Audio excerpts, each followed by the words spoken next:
Infinity Classes, endless learning.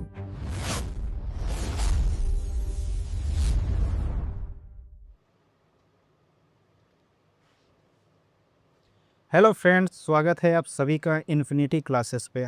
आज हम group theory के सेशन को लेंगे। इसके पहले हमने चक्रव्यूह सीरीज़ का एक लेक्चर अभी कल अपलोड किया था। उसके पहले हमने अरिथमेटिक प्रोग्रेशन का लेक्चर अपलोड किया था।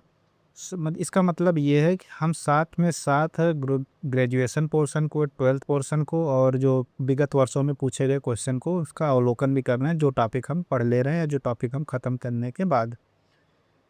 तो आज हम ग्रुप थ्योरी के आज ये 5वां लेक्चर है। इसके पहले हमने 4 लेक्चर लिया है। तो इस लेक्चर में जो आज नए हैं, नए बंदे जो जुड़ेंगे या जो आज नया देख रहे होंगे, आज पहली बार ही लेक्चर के देख रहे होंगे, उनसे अनुरोध है कि वो पहले इसके पहले के 3 लेक्चर 4 लेक्चर देख लें, तभी ये लेक्चर समझ में आएगा। नहीं तो लगेगा कि हवा हवा ऊपर जा रहा है, कुछ थोड़ा दिक्कत हो जाएगी। तो इसीलिए उससे पहले के लेक्चर को हम देख लीजिए। साथ में आप 12th पोर्शन में थोड़ा अगर वीकनेस लग रहा हो या वो कुछ चीज़ की क्लियरिटी ना हो, तो जो टॉपिक हुआ उससे रिलेटेड टॉपिक आप वहाँ देख सकते हैं।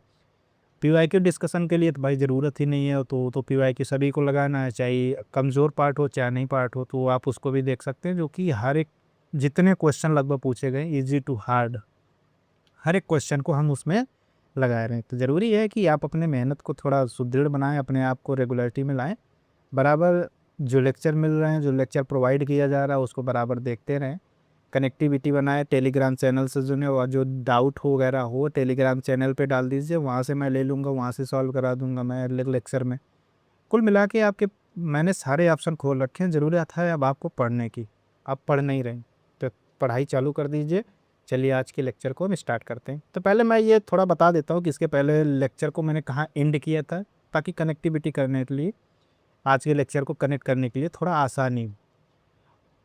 जो पिछला लेक्चर हुआ था उससे मिलता जुलता आज काफ़ी कुछ मिलता जुलता रहेगा। तो इसीलिए अगर आज का लेक्चर देख रहे हैं तो इसका पहले वाला, एटलीस्ट पहले वाला लेक्चर तो ज़रूर देख लीजिएगा। जो 4th लेक्चर है उसको देख लीजिएगा।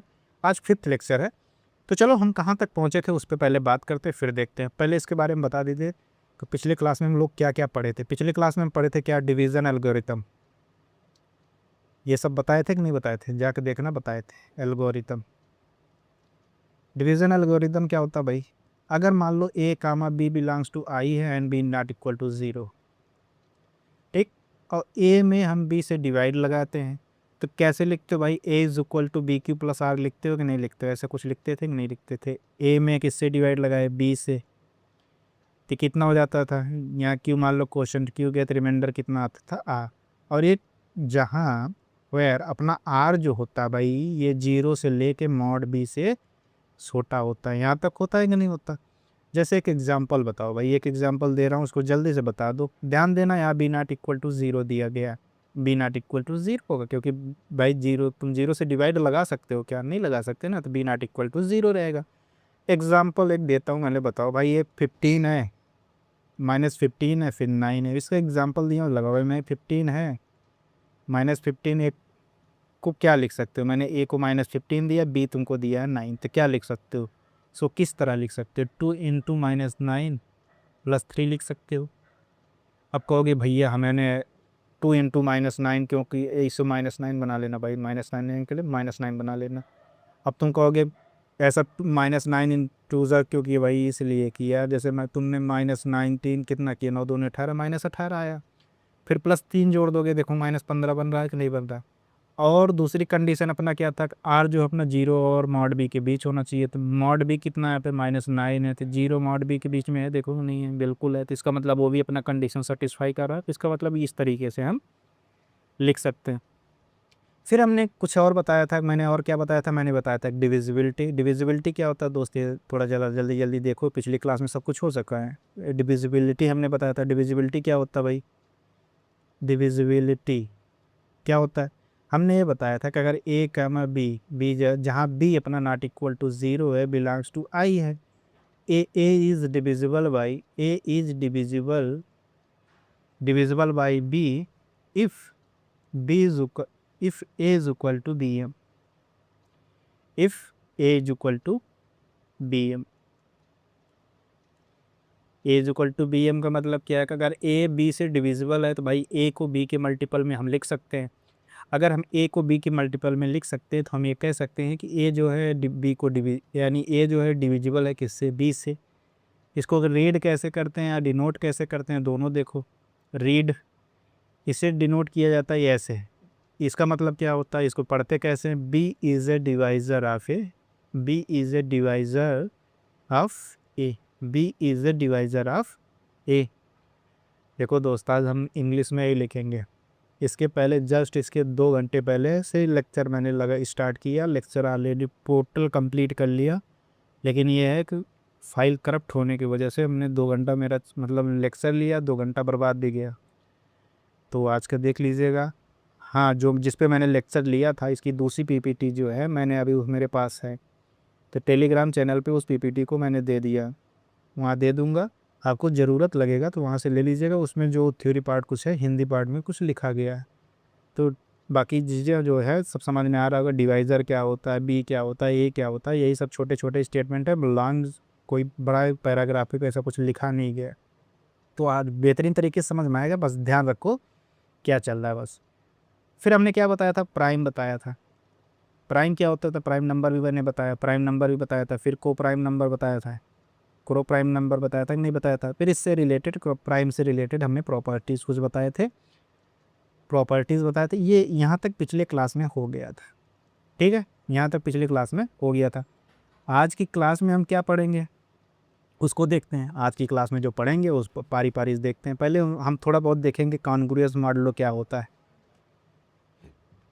कॉन्ग्रुएंस मॉडुलो क्या होता है, मॉडुलो एम क्या होता है भाई। इसको सीखने के बाद हम ये देखेंगे रेसिड्यू क्लासेस क्या होते हैं भाई, इसको देखेंगे। फिर आज की डेट में हम 5 फंक्शन देखेंगे, यूलर 5 फंक्शन, यूलर 5 फंक्शन को देखेंगे। इससे कैसे निकाला जाता है, अगर 516 दे दिया, 515 दे दिया, उसकी वैल्यू कैसे निकाला जाता है उसको हम देखेंगे। चलो आज के लेक्चर को हम स्टार्ट करते हैं रेसिड्यू क्लासेस से, कि रेसिड्यू क्लासेस क्या होता है। उसको समझने से पहले हम ये समझते हैं कि अपना कॉन्ग्रुएंस मॉडुलो एम क्या होता है। तो देखो पहले रेसिड्यू क्लासेस को क्या लिखते हैं, रेसिड्यू क्लास को क्या क्या लिखा जाता है उसे देखो। इसको क्या पढ़ते हैं, रेसिड्यू क्लासेस मॉडुलो एम पढ़ते हैं, मॉडुलो एम पढ़ते हैं पहली चीज़। फिर क्या पढ़ते हैं भाई, इसको पढ़ते हैं कॉन्ग्रुएंस क्लास मॉडुलो एम पढ़ते हैं, ठीक है, ऐसे भी कह सकते हो। अब इसको समझने से पहले पहले हम चलते हैं, क्या पढ़ते हैं कि कॉन्ग्रुएंस मॉडुलो एम क्या होता है उसको देखते हैं। पहले इसको देखते हैं होता क्या भाई। अगर कहीं इसको ऐसे तो पिछले क्लास में जाके देखना, तो ऐसे ही पढ़ के आए हैं कि ए कॉन्ग्रुएंस बी क्या ऐसे लिखा जाता है, कॉन्ग्रुएंस मॉडुलो एम को कॉन्ग्रुएंस मॉड एम ऐसे तो लिखा जाता है, ए कॉन्ग्रुएंस बी मॉड एन ऐसे लिखा जाता है कि नहीं जाता। इसका मोटा मोटा मतलब क्या होता है, इसके 2 मतलब निकलते हैं। इसका पहला मतलब यह है कि ए में एम से डिवाइड लगाएं, बी से एम में डिवाइड लगाएं, रिमाइंडर सेम आता है। दूसरा मतलब ये होता है कि इसको a minus B is divisible by M. a minus B करो, उसको में हमसे डिवाइड करो, वो क्या होता है, पूर्णतः डिविजिबल होता है। इसका मतलब क्या है कि देखो एक एग्जांपल देखो, अगर ऐसा लिख दूँ, ये मॉड 2 लिख दूँ, क्या सही लिखा हूँ। देखो 5 से इधर जाएगा 2 आ जाएगा, 2 से डिविजिबल होगा कि नहीं होगा, बिल्कुल होगा। ये क्या 6 कान, देखो ये लिखा है ना 6, फिर 2 यहाँ लिख के मैं कह देता हूँ मॉड 4। यहाँ तक कोई दिक्कत है क्या, कोई दिक्कत नहीं है। ये भी देखो 6 माइनस 2 4 आ जाएगा, 4 डिविजिबल होगा कि नहीं। अब ऐसे मैं कह देता हूँ 17 कॉन्ग्रुएंस माइनस 3 मॉड 5 लिख दूँ, क्या कोई दिक्कत है क्या। इधर देखो, इधर -3 इधर जाएगा, कितना हो जाएगा 20 हो जाएगा, 5 से डिवाइड होगा कि नहीं, बिल्कुल हो जाएगा। कोई दिक्कत नहीं आता है, कोई दिक्कत नहीं है। चलो फिर आगे समझते हैं, एक थ्योरम को पहले समझते हैं फिर आगे बढ़ते हैं। थ्योरम क्या भाई, दोस्त मेरे यार किए कर रहे भाई, हम लोगों के बीच जीने लो यार, है ना। थ्योरम क्या कहता है भाई, देखते हैं। थ्योरम क्या कहता है, जो कॉन्ग्रुएंस मॉडुलो होता है, कॉन्ग्रुएंस मॉडुलो जो होता है, congruence modulo M is an equivalence equivalence relation. Congruence modulo जो होता है एक इक्विवेलेंस रिलेशन होता है and it has m distinct equivalence classes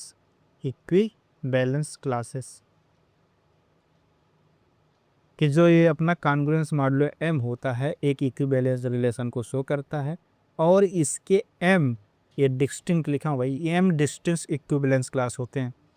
चलो पहले इस बात को हम समझते हैं कि ये क्या बोल रहा है क्या नहीं बोल रहा है, हर एक पॉइंट को बारीकी से समझते हैं। ठीक है, तो पहले क्या कह रहा है कि इक्विवेलेंस क्लास कह रहा है, पहले इक्विवेलेंस क्लास नहीं इक्विवेलेंस रिलेशन कह रहा है कि अगर अपना कॉन्ग्रुएंस मॉडुलो जो होता है कि इक्विवेलेंस रिलेशन शो करता है और इसके m डिस्टिंक्ट इक्विवेलेंस क्लासेस होते हैं। इक्विवेलेंस क्लासेस को थ्योरी पार्ट में रिलेशन को एलन जाओगे तो वहाँ मैंने पढ़ा रखा है। तो पहले हम इक्विवेलेंस क्लास को समझते हैं कि इक्विवेलेंस क्लास होता क्या है ना जी, फिर आगे बात बढ़ाएंगे कि आगे क्या करना है क्या नहीं। पहले हम देखते हैं कि इक्विवेलेंस क्लास क्या होता है भाई। पहले क्या देखते हैं, इक्विवेलेंस क्लास या इक्विवेलेंस रिलेशन ही देख लेते हैं। इक्विवेलेंस रिलेशन क्या होता है भाई, देखो थ्योरी पार्ट याद होगा तो बड़ी आसानी से समझ में आएगा। तो हमने बताया था कि इक्विवेलेंस रिलेशन को दिखाने के लिए हम 3 चीज़ें दिखाते हैं। पहला क्या, रिफ्लेक्सिव दिखाते हैं। रिफ्लेक्सिव बाद हमने क्या बोला था, सिमेट्रिक दिखा दो भाई। सिमेट्रिक दिखाते थे कि नहीं दिखाते थे। फिर हमने क्या बोला था भाई, ट्रांजिटिव दिखाते। क्या दिखाते हैं भाई, ट्रांजिटिव। जब ये तीनों पोर्शन हो जाता था फिर हम कहते थे भाई ये क्या है, अपना इक्विवेलेंस रिलेशन है। ठीक है, अब रिफ्लेक्सिव दिया गया तो रिफ्लेक्सिव कब होता था भाई, जब एक जो है खुद का खुद से रिलेशन हो जाए, ये ऐसा कुछ हो जाता था, कहते थे कि नहीं कहते थे, बिल्कुल। सिमेट्रिक क्या कहते थे, ए कॉन्ग्रुएंस बी मॉड एम, ऐसे कहीं लिखा रहता था। सिमेट्रिक होने के लिए शो कर दे, क्या शो कर दे भाई, B congruence A mod M हो जाता है, इसी क्या कह देते थे, इसी सिमेट्रिक कह देते थे। ट्रांजिटिव के लिए क्या होता था भाई, A congruence B mod M लिखा है and B congruence C mod M लिखा है, इसी को हम दिखा देते थे कि A congruence C mod M दिखा देते थे तो कह देते कि अपना हो जाता था क्या, ट्रांजिटिव। अब इस पोर्शन को थोड़ा गौर करो, इस वाले पोर्शन को, इसको मैं थोड़ा सा दिखा देता हूँ, नहीं कहोगे कि ये कैसे हो सकता है, इसको थोड़ा इस पर विजुलाइज करा देता हूँ मैं। विजुलाइजेशन में देखो क्या करोगे, जब कह रहा है कि ए कॉन्ग्रुएंस बी मॉड सी कह रहा है, ये कह रहा है कुछ और कह रहा है। तो अब इसको देखो, अगर A congruence B mod M कह रहा है, ऐसी नहीं एम कह रहा है, तो ए कॉन्ग्रुएंस बी मॉड एम कह रहा है, तो इसका मतलब क्या होगा भाई, इसका मतलब क्या होगा, एम डिवाइड्स ए माइनस बी, एम डिवाइड्स ए माइनस बी। अब क्या कह रहा है कि B congruence C mod M है, तो इसका मतलब क्या होगा, तो ए भी क्या होगा, एम जो होगा डिवाइड्स करेगा किसको भाई, बी माइनस सी को, करेगा कि नहीं करेगा। तो इसका मतलब क्या है, यहाँ ए माइनस बी अगर एम डिवाइड कर रहा तो A minus B is equal to M के लिख दें, एम के वन लिख दें, कोई दिक्कत क्या, कोई दिक्कत नहीं। इसी तरह यहाँ बी माइनस सी को क्या एम के टू लिख दें, कोई दिक्कत है क्या, कोई दिक्कत नहीं है। तो इसका मतलब क्या, ए माइनस बी माइनस सी है, दोनों को जोड़ दोगे कितना आएगा, ए माइनस सी एम के वन प्लस के टू आएगा कि नहीं आएगा भाई, यही पोर्शन थे। ऐसे सेम चीज़ देखो यहाँ ऐसा कुछ लिखा हो तो इसका मतलब क्या होगा, एम डिवाइड्स ए माइनस सी करेगा कि नहीं करेगा, तो एम डिवाइड्स ए माइनस सी, तो इसका मतलब ए कॉन्ग्रुएंस सी मॉड एम होगा कि नहीं होगा। देखो ट्रांजिटिव प्रूफ हो गया, नहीं हो गया। इसी तरह हम रिफ्लेक्सिव भी दिखा सकते हैं। रिफ्लेक्सिव क्या कैसे दिखाओगे भाई, ए माइनस ए हो जाएगा, जीरो जीरो में एम से डिवाइड लगाओगे, जीरो में चला जाएगा ना, तो इसका मतलब रिफ्लेक्सिव एसिमेट्रिक एक माइनस बी डिवाइड सेम हो जाएगा, तो फिर बी माइनस ए भी डिवाइड करोगे, माइनस बार करोगे तो उसमें तो करेगा डिवाइड ना, उस तरीके से भी इसको दिखा सकते हो।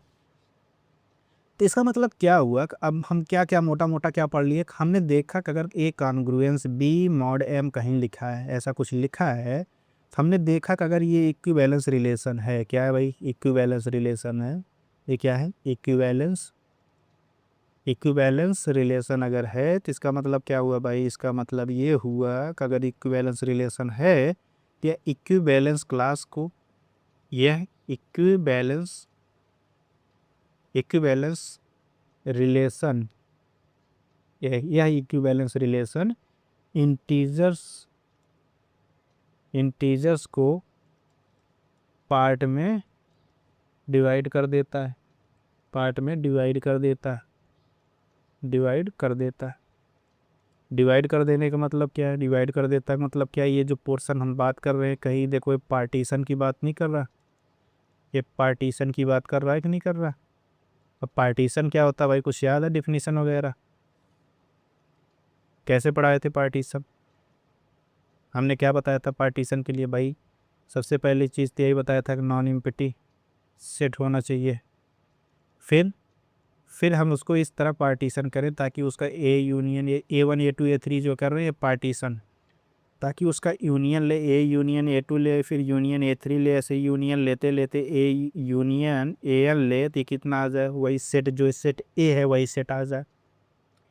फिर क्या बताया था भाई? फिर हमने ये बताया था कि इसका इंटरसेक्शन लोगे, A intersection A2 intersection A3 dot dot intersection AN लोगे तो क्या आना चाहिए, वो फाई आना चाहिए। ऐसा कुछ हो तो वही अपना क्या होता है, पार्टीशन होता है। तो हम ऊपर एक टर्म लिखा है इंटीजर्स, यानी इसका मतलब क्या है कि हमको मोटा मोटा इंटीजर्स के लिए ही पढ़ना है। तो चलो हम बात करते हैं पहले क्या, अगर अपना सेट इंटीजर्स का सेट बनाते हैं, इंटीजर्स का सेट क्या आ जाए भाई, ऐसे डॉट डॉट बीच में जीरो होता है, इधर में नेगेटिव संख्या होते हैं -2 -1, इधर 0, फिर कितना हो जाएगा 1 2, इधर कितना हो जाएगा 3, कितना डॉट डॉट कितना इतना हो जाएगा कि नहीं हो जाएगा, हो जाएगा। ये अपना क्या है, इंटीजर्स का सेट है। अब इस पे हम डिफाइन करते हैं क्या भाई, कॉन्ग्रुएंस वाला, वही कॉन्ग्रुएंस मॉडलो डिफाइन करते हैं। कैसे डिफाइन करेंगे उसको दिखाते हैं, किसी एक मॉडलो 3 के, चलो मॉडलो 3 ले लेते हैं, ए कॉन्ग्रुएंस बी मॉडलो 3 हमने ले लिया। अब देखते हैं कि इसका रेसिड्यू क्लासेस क्या क्या होते हैं, ये सब देखते धीरे धीरे देखते हैं। अचानक से ला के रख देंगे तो फिर यही लगेगा कि पता ही नहीं चला क्या क्या कहाँ से आ गया। तो इसे धीरे धीरे देखते हैं, कोई दिक्कत नहीं है, कोई आफत सी बात भी नहीं है, हमें देर नहीं है, तुम्हें भी कोई देर नहीं है। तो अब ए कॉन्ग्रुएंस बी मॉड 3 हो गया। अब हम क्या करते हैं, बी का वैल्यू हम अपनी तरफ से कोई चूज कर, अपनी तरफ से एक फिक्स वैल्यू हम बी की मान लेंगे। ऐसा क्वेश्चन में नहीं करना है, ऐसा अभी हम तुमको दिखा रहे हैं कि क्वेश्चन में विजुअलाइजेशन के लिए हम बता रहे हैं कि हम बी को अपनी तरह एक बी हम अपनी तरफ से कुछ मान लेते हैं, मान लें हम बी इज इक्वल टू 0 मान लिए। अब हम ए की वैल्यू देखेंगे, ए की वैल्यू क्या क्या हो सकता है जिसके लिए डिवाइड करें डिविजिबल हो जाए। इसका मतलब समझ रहे हो ना, इसका मतलब ये है कि ए 3 डिवाइड्स करेगा किसको, ए माइनस बी को। अब ए माइनस बी को डिवाइड्स करेगा, हमने बी इज इक्वल टू 0 ले लिया, तो 3 डिवाइड्स किसको करेगा, ए को। तो अब 3 की, अब ए की वैल्यू क्या क्या हो सकता है जो डिवाइड हो जाए भाई, 0 0 आराम से कर देगा, कोई दिक्कत नहीं है। 3 करेगा, 6 करेगा, 9 करेगा, 12 करेगा, ऐसे डॉट डॉट करेगा कि नहीं करेगा। इसी तरह नेगेटिव पार्ट लोगे, -3 को भी करेगा, -9 को भी करेगा, -12 भी क्यों करेगा, ऐसे डॉट डॉट करेगा नहीं करेगा। यही जो आया इसी को कहते हैं zero, residue class of zero. इसको क्या पढ़ते हैं, रेसिड्यू क्लास ऑफ ज़ीरो कहते हैं। क्या कहते हैं, रेसिड्यू क्लास ऑफ ज़ीरो कहते हैं। इसको क्या बोलते हैं, रेसिड्यू क्लास ऑफ ज़ीरो कहते हैं। ठीक है, यहाँ तक समझ में आया क्या? यहाँ तक समझ में आ गया तो फिर आगे बढ़ते हैं। फिर हम यहाँ b इज इक्वल टू हम 1 ले लेते हैं, b इज इक्वल टू 1 ले लिए तो फिर a इज इक्वल टू कितना हो जाएगा, फिर साफ साफ यहाँ दिख रहा है b इज इक्वल टू हमने ले लिया तो a इज इक्वल टू -1 आ गया, यानी 3 डिवाइड्स a -1 हो गया। तो अब 3a -1 को डिवाइड करेगा, तो यही हम पूछ रहे हैं a क्या क्या लें ताकि वो पूछते 3 उसको डिवाइड कर दें। अब 0 ले लोगे, क्या 0 लोगे तो कितना हो जाएगा, -1 को क्या 3 डिवाइड करेगा, नहीं करेगा। अब 1 ले लोगे कितना हो जाएगा भाई, 1 लोगे तो 1 1 0 हो जाएगा, बिल्कुल 0 में 3 से डिवाइड लगेगा, तो हम a इज इक्वल टू 1 ले सकते हैं। कोई दिक्कत है, कोई दिक्कत नहीं है। फिर अब हम बात करते हैं a इज इक्वल टू 2 लोगे तो क्या 2 -1 में डिवाइड लगेगा, नहीं। a इज इक्वल टू 3 लेंगे तो क्या डिवाइड लगेगा, 2 आ जाएगा, क्या डिवाइड लगेगा, नहीं लगेगा। लेकिन a इज इक्वल टू जैसे 4 ले लेंगे, 4 लेंगे तो अपना डिवाइड लग जाएगा। इसी तरह 7 ले लेंगे, डिवाइड लग जाएगा। इसी तरह बढ़ते जाएंगे, कुछ नेगेटिव पार्ट ले लेते हैं, -2 ले लिए, -5 ले लिए, इसमें भी डिवाइड लग जाएगा। इसी को हम क्या बोलते हैं दोस्त, इसी को हम बोलते हैं रेसिड्यू क्लास ऑफ 1। यहाँ तक समझ में आया क्या? चलो आगे बढ़ते हैं, फिर देखते हैं b इज इक्वल टू 2 पे। b इज इक्वल टू 2 क्या कहता है उस पर बात करते हैं। b इज इक्वल टू 2 लिखा है, तो a इज इक्वल टू क्या, अगर b इज इक्वल टू 2 ले लिए तो हमको पता है कि, हमें पता है क्या पता है कि 3 डिवाइड्स a माइनस बी, हमने यहाँ b इज इक्वल टू 2 ले लिया तो 3 डिवाइड्स a माइनस 2 होगा। अब a की वैल्यू हम क्या क्या लें, 3 उसको डिवाइड कर दें, a माइनस 2 को डिवाइड कर दें, तो a की वैल्यू क्या ले भाई, a की वैल्यू 0 लेने पर काम बनेगा, नहीं बनेगा, क्योंकि -2 आएगा, नहीं बनेगा। फिर a की वैल्यू 1 ले लें तो -1 आएगा, तब भी नहीं बनेगा। a की वैल्यू हम 3 ले लें या 2 ले लें, तो 2 लोगे तो जैसे 2 - 2 0 हो जाएगा, 3 से डिवाइड लग जाएगा। तो पहला क्या मिल गया, पहला वैल्यू तो हमको यही मिल गया, तो हम 2 ले सकते हैं। चलो ऐसा बीच में 2 लिख देते हैं, बीच में हम पहला वैल्यू हमको क्या मिला, 2। फिर 3 लेने पे काम बनेगा, 3 ले लिए तो 1 आएगा, नहीं काम बनेगा। 4 लोगे फिर 1 घटाओगे, 4 लोगे तो 1 घटाओगे, कितना आएगा? 3 आएगा। तो यानी पहला क्या वैल्यू मिला? 2। तो मैंने क्या लिया? b is equal to 2। तो a माइनस 2 रखे। अब ध्यान से देखना, 2 रखा तो 0 बना, काम बन गया। फिर 3 रखा, 3 रखा तो 1 आएगा, काम नहीं बनेगा। 4 रखा तो 2 आएगा, काम नहीं बनेगा। 5 रखा तो 2 आया, 3 आएगा तो काम नहीं बनेगा। 5 रखा तो 2 काम बन जाएगा ना, 5 रखे तो काम बन जाएगा ना, 2 5। फिर 6 रखे तो 4 आएगा, काम नहीं बनेगा। 7 रखोगे तो 5 आएगा, काम नहीं बनेगा। 8 रखे तो 6 आ जाएगा, काम बन जाएगा। 5 8 भी आ जाएगा काम में। इसी तरह कुछ निगेटिव पार्ट भी रख लेते हैं, 2-3 नंबर बहुत है भाई। -1 रखोगे तब भी काम बन जाएगा। -4 -5 रख देंगे तब भी काम, -4 रख दोगे तब भी काम बन जाएगा। इधर ये मिल गए कि नहीं मिले? ये मिल गए। अब इसको क्या बोलोगे भाई? इसको बोलोगे रेसिड्यू क्लास ऑफ 2। नहीं बोलोगे? चलो, अगर यहाँ तक समझ में आ गया तो फिर b इज इक्वल टू 3 पे निकालते हैं। b इज इक्वल टू 3 क्या कहता है उसको देखते हैं। b इज इक्वल टू 3 कह दिए। अब b इज इक्वल टू 3 रख दिए तो मतलब क्या है? 3 डिवाइड्स किसको? a माइनस 3 को। तो अब a की वैल्यू ऐसा सोचो, a की वैल्यू ऐसे ऐसे सोचते जाओ तो 3 इसको डिवाइड करता जाए। अब तुम्हारे ऊपर है, कितना भी वैल्यू सोच सकते हो, उसको सोचो। तो पहले वैल्यू क्या, हम 1 रखेंगे तो 1 -2 यानी 3 हो जाएगा। -2 आएगा, -2 3 से डिवाइड नहीं लगेगा। 2 रखोगे तो -1 आएगा, डिवाइड नहीं लगेगा। लेकिन जैसे 3 रखेंगे 3 पे डिवाइड लग जाएगा। हमने पहला मिल गया 3।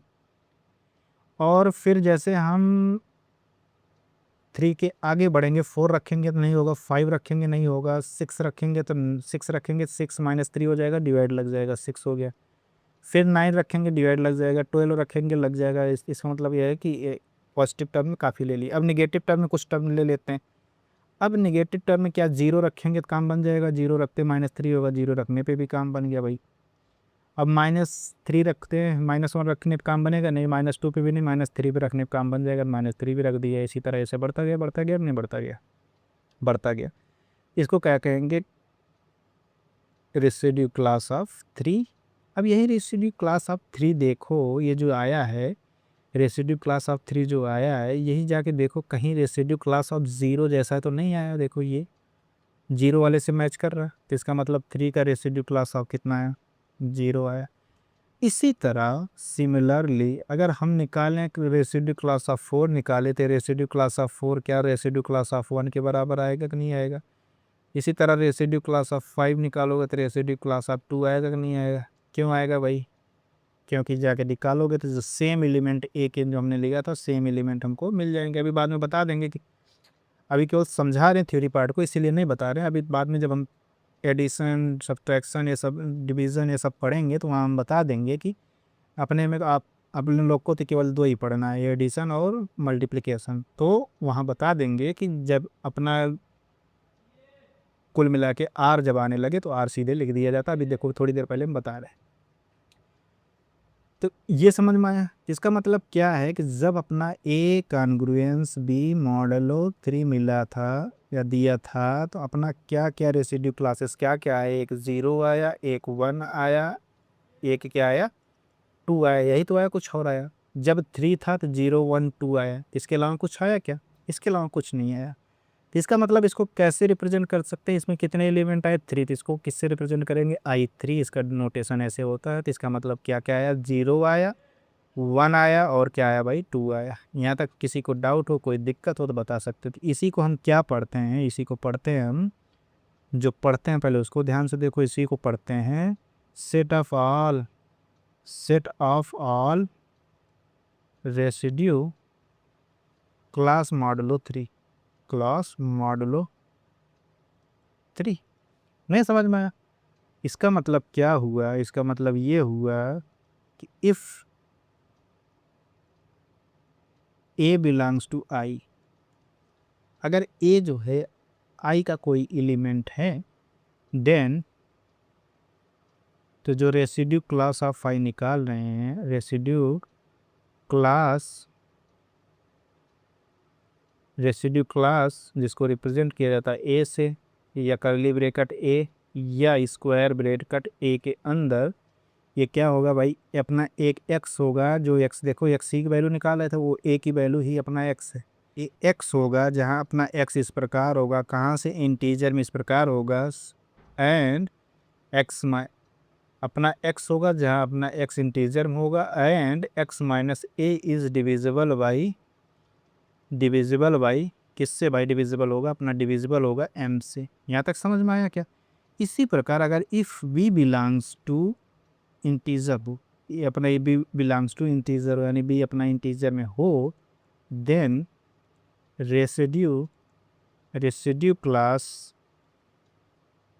क्लास अब वही क्लास b, इसको b लिख सकते हो और b कर सकते हो, या इसको b ऐसे भी लिख सकते हो, कोई दिक्कत है क्या?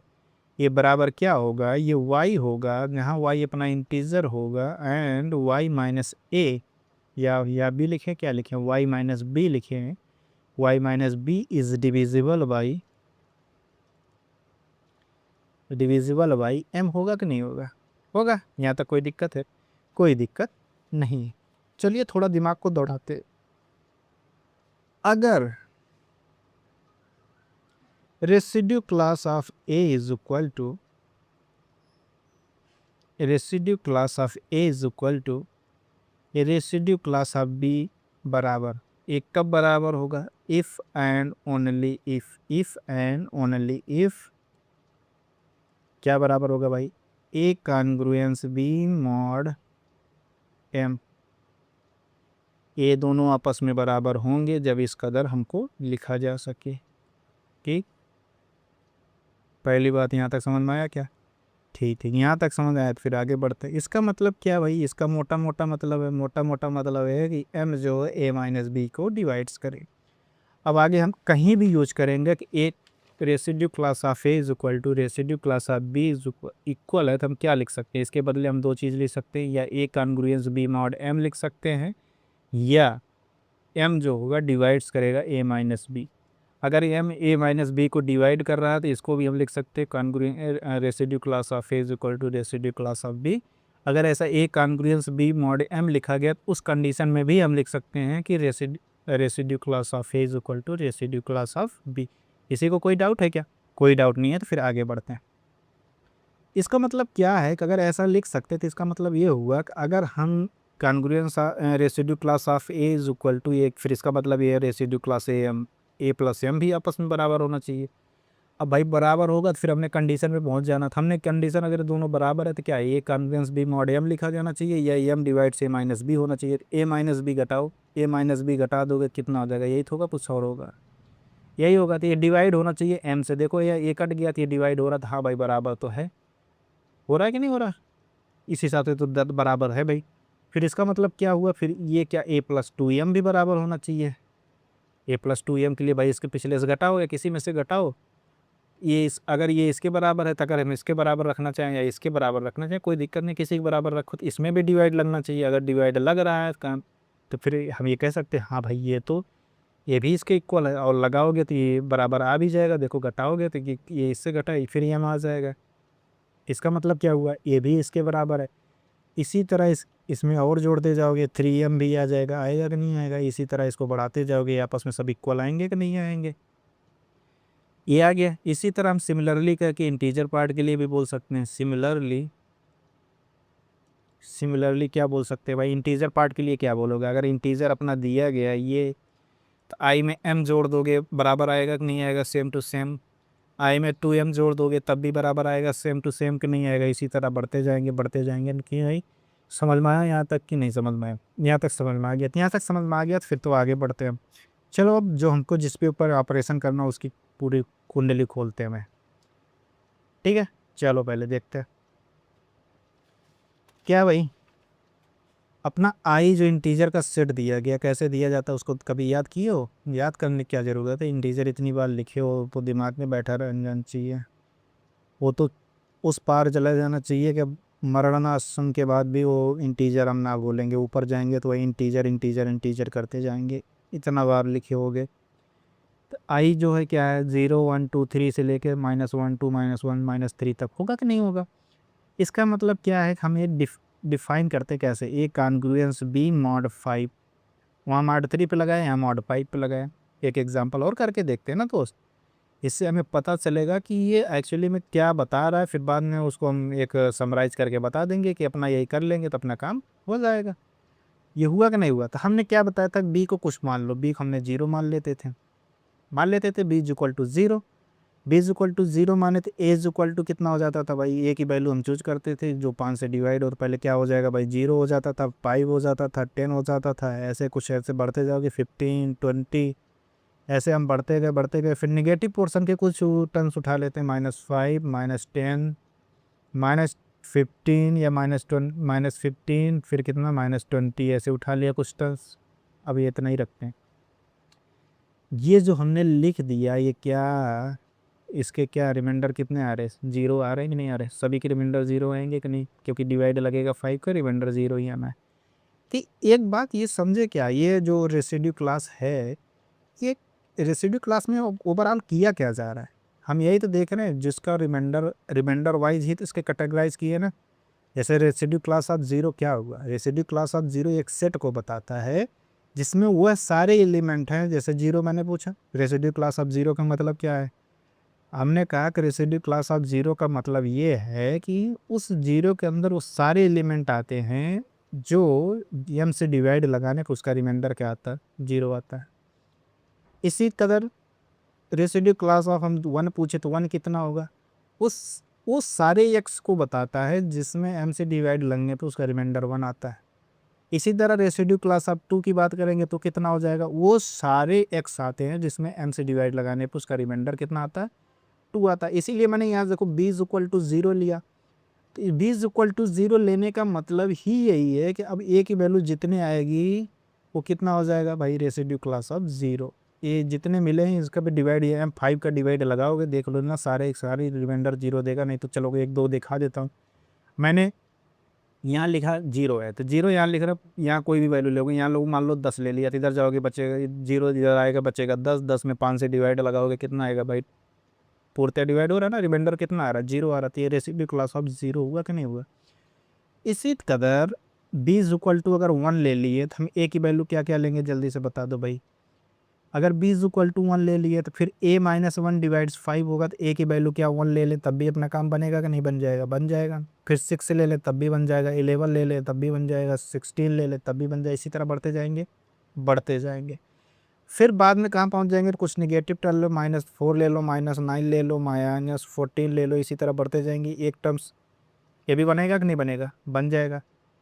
फिर b इज इक्वल टू 2 ले लेते हैं, फिर a की वैल्यू क्या आ जाएगा भाई, a की वैल्यू आ जाएगा 2, 7, ये 2 हो जाएगा, 7 हो जाएगा, 12 हो जाएगा, 17 हो जाएगा, -3 आ जाएगा, -8 आ जाएगा, -13 हो जाएगा। इसी तरह आएगा कि नहीं आएगा, आएगा। कैसे आएगा भाई, एक बार दिखा देता हूँ, बार बार नहीं दिखाऊंगा, यही दिखा रहा हूँ, उसको मिटा दूंगा। फिर देखो कैसे क्या, अब A B is equal to 2 लिए, हम जानते हैं क्या, ए कॉन्ग्रुएंस बी मॉड 3 ली, बी मॉड 5 लिए ना, 3 नहीं लिए, 5 लिए। यहाँ बी इज इक्वल टू हमने 2 फिक्स कर दिया, तो बी मॉड 5 लिखा है। ये कितना है, ए। इसका मतलब क्या है कि ये जो है m5 जो है डिवाइड्स करेगा a-2 का। अब a-2 को डिवाइड कब करेगा, जब a की वैल्यू ले जो 5 को डिवाइड कर दे। अब देखो 1 लोगे कितना आएगा, -1 क्या 5 को डिवाइड करता है, नहीं करता। -2 लोगे तो क्या, देखो 2 लोगे तो 2 लोगे तो 0 हो जाएगा, हाँ भाई 2 लोगे तो 0 लेगा, देखो हमने 2 ले लिया।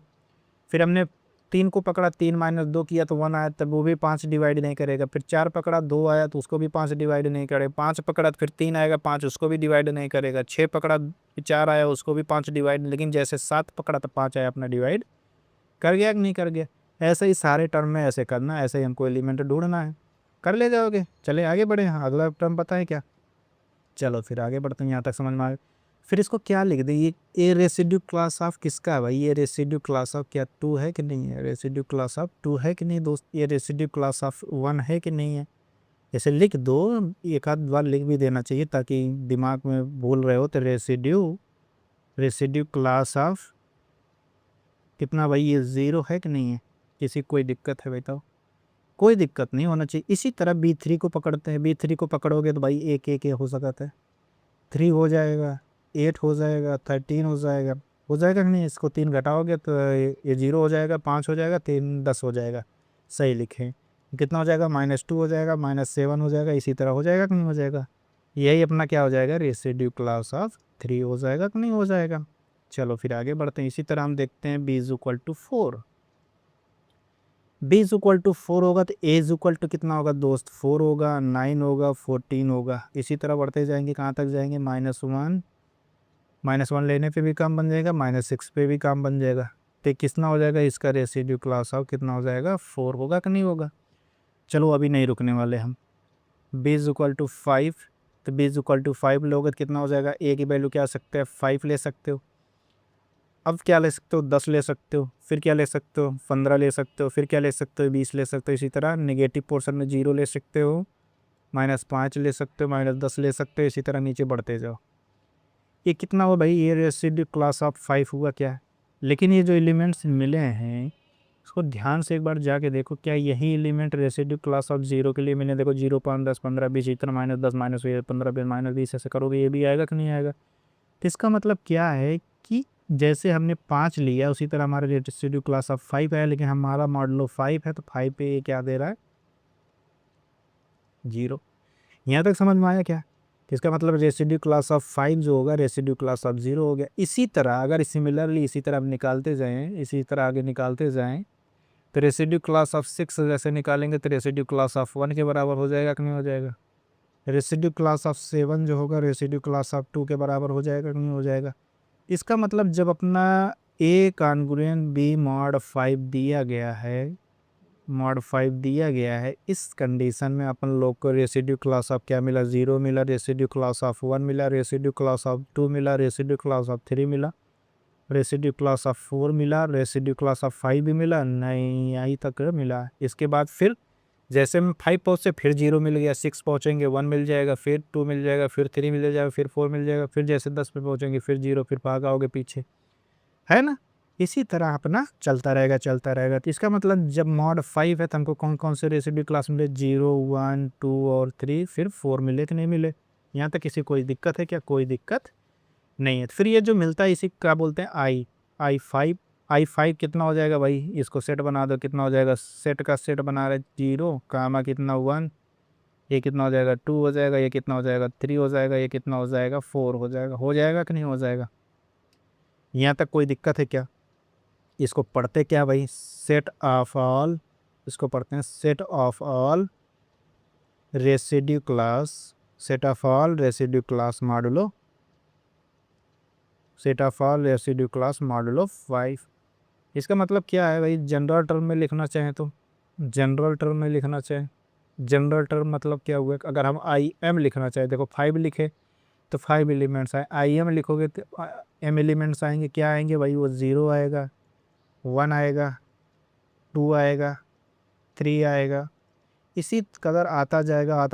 कहाँ तक आएगा, m-1 तक आएगा कि नहीं आएगा। किसी को कोई डाउट है क्या, कोई डाउट नहीं। ये अगर कोई डाउट यहाँ नहीं है तो इसी को क्या बोलते हैं भाई, set of all, set of all residue class, residue class of, residue class modulo M लिख दो, residue class, residue class modulo M. यहाँ तक समझ में आया क्या। तो हमने 2 एग्जाम्पल लेके दिखाया, एक मॉड 3 लिया तो उसमें 3 आए, कौन कौन, 0, 1, 2। जब फिर मैंने 5 लेके दिखा दिया, 5 लेके दिखाया उसमें भी 5 आए, कौन कौन, 0, 1, 2, 3, 4। कुल मिला के 0 से स्टार्ट होना 4 तक या 4 तक जाना है। तो इसको टोटल कितने आए, 5। यहाँ तक समझ में आ गया हो तो फिर आगे बढ़े।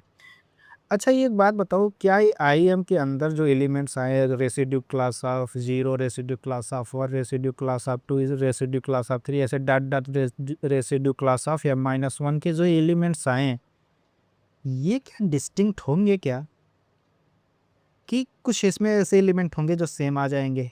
चलो इस बात को मैं चेक करके दिखा देता हूँ कि डिस्टिंक्ट होंगे कि सेम होंगे, उस बात को समझते हैं। अच्छा एक बात बताओ, क्या लिखा गया है चलो हम देखते हैं। मान लेते हैं उसमें 2 रेसिड्यू जो आपको दिया गया, क्या दिया गया भाई, जो हमको दिया गया उसमें से मान लेते हैं,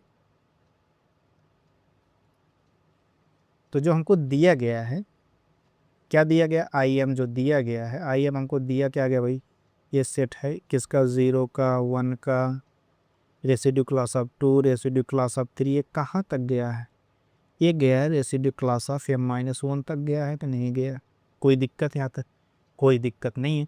इसका मतलब इसमें से हम 2 रेसिड्यू क्लास उठाते हैं, पहला आई उठा लिए, दूसरा क्या उठा लिए, जे उठा लिए।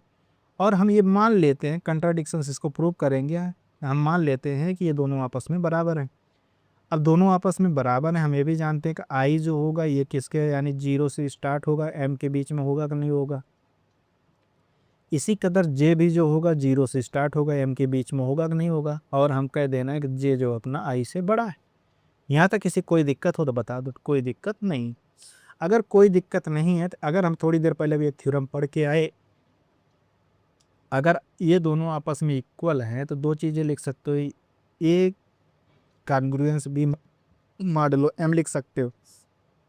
अगर ये नहीं लिख सकते, ये नहीं लिख रहे हो, तो दूसरा ये होगा कि आई माइनस जे जो होगा, I minus J is divisible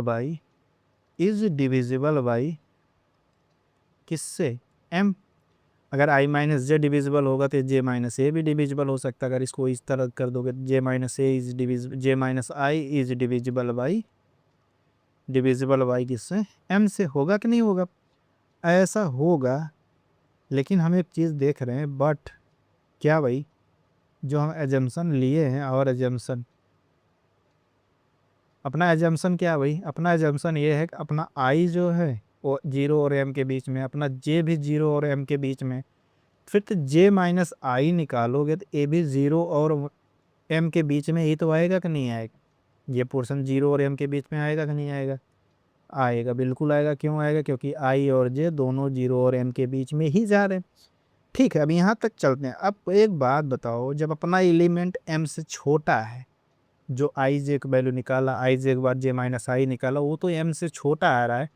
जब वो एम से छोटा आ रहा है तो क्या उसमें डिवाइड लगेगा क्या। मान लो तुम दो नंबर लिए जिसका डिफरेंस निकाले, आया तुम्हारा 5, और तुम डिवाइड लगा रहे हो 7 से, क्या उसमें डिवाइड जाएगा क्या, डिवाइड नहीं जाएगा। इसीलिए so it can not divisible by, it can not divisible by M. इसका मतलब क्या हुआ भाई, इसका मतलब ये हुआ residue class of 0, residue class of 1, residue class of 2 dot dot dot कहाँ तक, residue class of m-1 are all distinct. ये सभी क्या होंगे, डिस्टिंक्ट होंगे, ना कि इक्वल होंगे। इसमें से कुछ आपस में इक्वल नहीं होंगे, ये सभी एक दूसरे से डिस्टिंक्ट होंगे। यहाँ तक समझ में आया, तो फिर आगे बढ़ें। चलो भाई आगे बढ़ते हैं, फिर आगे क्या कह रहा है उसको देखते हैं। अब जब तनिक थोड़ा सपोज करो, मान लेते हैं कि अपना ए अपने इंटीजर से बिलोंग करता है, कर दिया भाई, कोई दिक्कत है कि, कोई दिक्कत नहीं। अगर ये अपने इंटीजर से है तो रेसिड्यू क्लास ऑफ ए किससे बिलोंग करेगा भाई, ये जो अपन निकाल के लेकर आए 0 1, फिर 2 से रेसिड्यू क्लास ऑफ 2, इसी तरह निकलता जाएगा, रेसिड्यू क्लास m-1 आएगा कि नहीं आएगा। किसी को कोई डाउट है, कोई डाउट नहीं है, क्योंकि हम जानते हैं कि अपना ए और बी जो एलिमेंट है बिलोंग्स टू आई है, जहाँ बी नॉट इक्वल टू 0 जानते हैं। फिर अगर फिर हम डिवाइड लगाए, ए में बी से डिवाइड लगाए, तो क्या ए इज इक्वल टू, अभी ये पढ़ के आ रहे थोड़ी देर पहले, बी क्यू प्लस आर होता था कि नहीं होता था। जहाँ अपना आर जो है 0 और मॉड बी के बीच में होता था कि नहीं होता था, होता था। तो फिर आर को इधर लेके आओगे तो A minus R is equal to कितना हो जाएगा, बी क्यू। होगा कि नहीं होगा, होगा। इसका मतलब क्या है कि ए माइनस आर जो होगा इज डिविजिबल बाई बी, होगा कि नहीं होगा, इज डिविजिबल बाई बी, होगा कि नहीं होगा, होगा, बिल्कुल होगा। अभी थोड़ी देर पहले बताया कि अगर ये डिविजिबल होगा, ए माइनस आर डिविजिबल होगा, तो इसको क्या लिख सकते हैं, ए कॉन्ग्रुएंस आर मॉडुलो बी लिख सकते हैं कि नहीं लिख सकते, बिल्कुल लिख सकते हैं। अगर ऐसा कुछ लिख सकते हैं तो हम ये भी पढ़ें कि अगर ऐसा हो सकता है तो ये यानी residue class of A is equal to residue class of R के बराबर होगा कि नहीं होगा। इसका मतलब क्या है कि जैसे क्या है कि अभी 3 का निकाले थे, तो जब मॉडुलो 3 लिखा था तो हमने पास क्या है 0 1 2 तक आया। फिर हम चले गए थे, देखो 3 के बाद 4 पे भी गए थे कि चलो 4 को निकालते हैं, 3 को निकालते हैं। जब 3 को निकाले तो हमने अब क्या करना है, तो फिर 3 के निकाल कर 0 से कंपेरिजन नहीं करना, उसको डिवाइड लगाना, फिर जो रिमाइंडर आएगा उसी रिमाइंडर के बराबर वो काम कर जाएगा। जैसे चलो देखो, इसको जनरल फार्म में बताएं एक बार, इसको जनरल फार्म मतलब एम के टर्म में लिख देता हूँ तो दिमाग में बैठ जाएगा। एम के टर्म में लिखोगे तो कैसे लिखोगे, एम टर्म लिखोगे तो ए कॉन्ग्रुएंस आर मॉड एम लिखोगे कि नहीं लिखोगे, लिखोगे। आर मॉड एम लिखोगे तो कितना हो जाएगा, कहाँ ए बराबर आर ही बराबर, एट द एंड रिजल्ट वही आना है, बस आप बी की जगह एम यूज कर दिए, जो कि क्वेश्चन यानी जो अपना थ्योरी पार्ट है उसमें एम यूज होता आ रहा है। तो चलो फिर आगे बढ़ते हैं, फिर इसको समझते हैं ध्यान से। इसका मतलब क्या हुआ, देयरफॉर क्या हुआ भाई, the residue class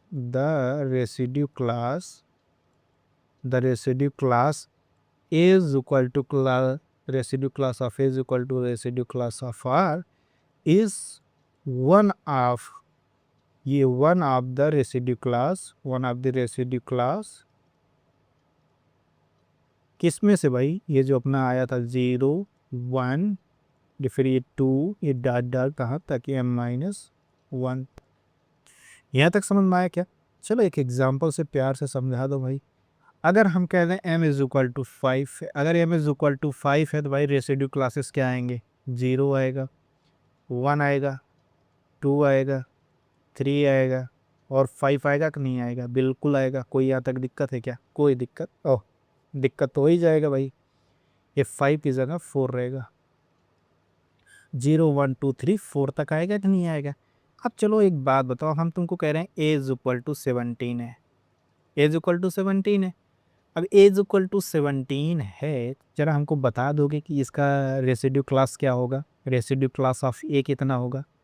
residue class of 17 लिखा गया था, हम थोड़ी देर पहले बताए कि इसमें डिवाइड लगाओगे, इससे जो मॉडुलस दिया गया, modulus m is equal to 5 दिया, डिवाइड लगाओगे 5 3 या 15 तो रेसिड्यू क्लास ऑफ 2 के बराबर होगा कि नहीं होगा, बिल्कुल होगा। ये कैसे लिखे, इसको मैं बता दे रहा हूँ कैसे लिखे। अभी थोड़ी देर पहले बताया कि क्या लिखते हो, a is equal to B Q plus, अब ऐसे नहीं लिखा जाता ना, वो डिवाइड करना सीखो, डिवाइड करोगे 5 से डिवाइड करो, जो रिमाइंडर आया लिखे। तो a is equal to B Q plus R लिखे थे कि नहीं लिखे थे, लिखे थे। अब यहाँ क्या लिखा, a इज इक्वल टू हमने लिखा 17 लिया है कि नहीं लिया, a इज इक्वल टू हमने लिया 17, यहाँ लिखा गया है 5, m की वैल्यू यहाँ b की जगह b की जगह लिखा है 5।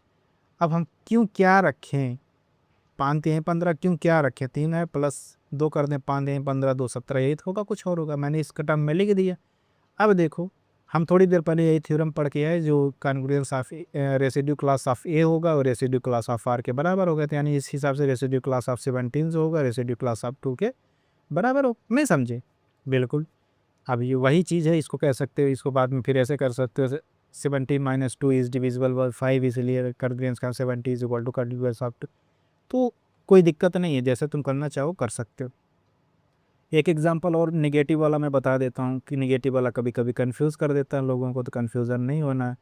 क्या है, एज इक्वल टू मैं -8 दे रहा हूँ, बी इज इक्वल टू मैं 5 दे रहा हूँ। अब बताओ जी इसको कर ले जाओगे, कैसे करोगे, -8 को पहले उस टर्म में बदलो, कैसे, 5 इंटू 5 दूनी 10 -10 हो जाता था, प्लस 2 कर दे, कोई दिक्कत है क्या, कोई दिक्कत नहीं। तो इसका मतलब क्या है, residue class of -8 is equal to residue class of 2 होगा।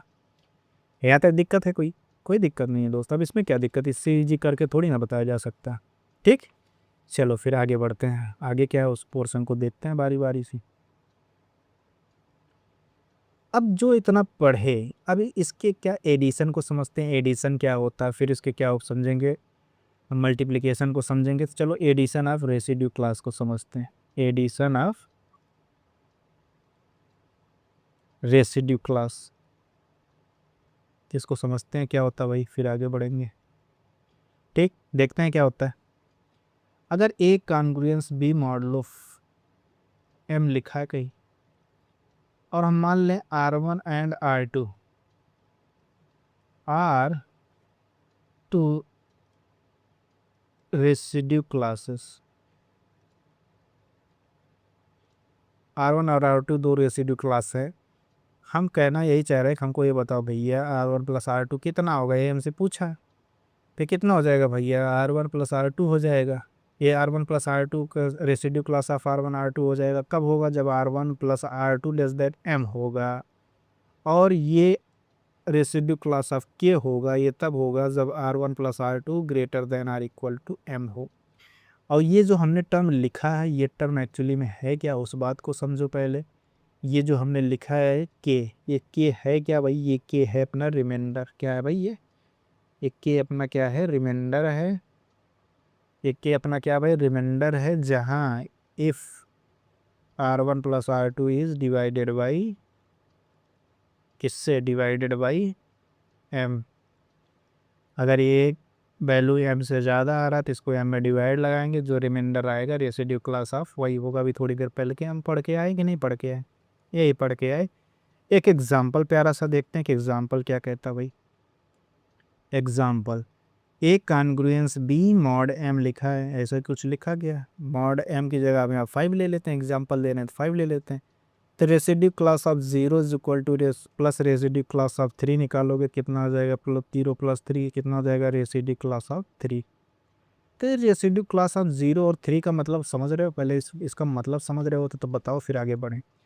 इसका मतलब ये हुआ दोस्त कि अगर जैसे अभी थोड़ी देर पहले रेसिड्यू क्लास ऑफ 0 निकाले थे मॉडलो 5 में, क्या आया था, थोड़ा गौर करके थोड़ा पेज पलट के देखो, थोड़ा पेज लिख रहे होगे तो थोड़ा पेज पलट के देखो तो यही आया था 0 5 10 15 20 ऐसे कुछ करके आया था। इसे नेगेटिव पोर्शन लेना चाहो तो -5 -10 ऐसे, पॉजिटिव से भी काम चल जाएगा जो बताना चाह रहा हूँ, लेकिन ये 2-3 टर्म मैं नेगेटिव के लिए भी लिख दे रहा हूँ। अब दूसरा क्या ले रहा हूँ, रेसिड्यू क्लास ऑफ 3 लिख रहा हूँ। 3 का लिखने के लिए मैंने वहाँ क्या लिया था, 3 आया था, 8 आया था, फिर 3 8 हो गया, फिर 13 ले लो, फिर क्या ऐसे बढ़ते जाओगे, फिर -2 ले लो, -7 ले लो, 2 टर्म ये भी ले लो, फिर कितना हो जाएगा, ये इतना होगा कि नहीं होगा। बस हम जो बताना चाह रहा हूँ उसको समझो। इसका मतलब ये हुआ कि 0 + 3, 0 की किसी भी एलिमेंट को उठाओ, 3 की किसी भी एलिमेंट को उठाओ, उन दोनों को जोड़ोगे तो रेसिड्यू क्लास ऑफ 3 में बिलोंग करेगा। पता की बात नहीं विश्वास हो रहा तो करके देख लो। 0 + 3 करोगे कितना आएगा, 3। रेसिड्यू क्लास ऑफ 3 में जाकर देखना 3 मिलता है, नहीं तो करके रेसिड्यू क्लास ऑफ 3 यही तो लिखा हूँ, तो 3 है ही, ये देख लो। अब देखो 5 पकड़ लिया, 5 + 3 करोगे कितना आएगा, 8 8 आएगा, तो उसको 5 से डिवाइड लगाओगे कितना आएगा, 3 आएगा। तो देखो रेसिड्यू क्लास ऑफ 3 में बिलोंग किया कि नहीं किया। इसका मतलब क्या है कि residue class of 0 residue class of 3 करोगे तो रेसिड्यू क्लास ऑफ 3 में बिलोंग करेगा। अभी कहोगे कि ये क्या बात हुई भाई, उसमें आया तो करेगा भाई, ऐसे थोड़ा टर्म जैसे यहाँ तो 3 मैच कर गया तो कह दे रहा है।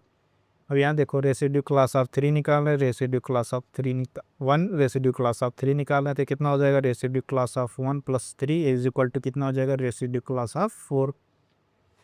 इसका मतलब क्या है, 1 के किसी भी एलिमेंट को 3 के किसी भी एलिमेंट में जोड़ेंगे तो उसके टर्म जो हो जाएंगे वो किस में बिलोंग करेंगे, रेसिड्यू क्लास ऑफ 4 में बिलोंग करेंगे। इसी कदर अगर हम residue of 2 + residue class of 3 में लिखेंगे तो कितना आ जाएगा, 2 + 3 कितना हो जाएगा, 5 आ जाएगा। अभी थोड़ी देर मैंने पहले बताया कि अगर जोड़ रहे हो तो 5 आ जाए या 5 से ज़्यादा आने लगे तुरंत डिवाइड लग जाएगा। 5 का डिवाइड लगेगा कितने आ जाएगा, रेसिड्यू क्लास ऑफ 0 के बराबर हो जाएगा कि नहीं हो जाएगा। इसी कदर अगर residue class of 3 + residue class of 4 निकालोगे कितना हो जाएगा भाई, रेसिड्यू क्लास ऑफ 7, लेकिन ये 5 से ज़्यादा डिवाइड लगा के रेसिड्यू क्लास ऑफ 2 के बराबर हो जाएगा। अब बताओ, अब इससे आसान कुछ बताया जा सकता है क्या, कुछ नहीं बताया जा सकता। अब यहाँ तक समझ में आया या कोई डाउट है, कोई डाउट नहीं होना चाहिए दोस्त, आज बारीकी से समझ लो। चलो फिर आगे बढ़ते हैं, फिर अगला पोर्शन देखते हैं, अगला पोर्शन क्या कह रहा है उसको देखते हैं। यहाँ तक समझ में आया, फिर आगे बढ़ते हैं, आगे देखते हैं हम क्या, मल्टीप्लिकेशन ऑफ रेसिड्यू क्लासेस को हम देखते हैं। क्या देखते हैं, मल्टीप्लिकेशन ऑफ रेसिड्यू क्लासेस,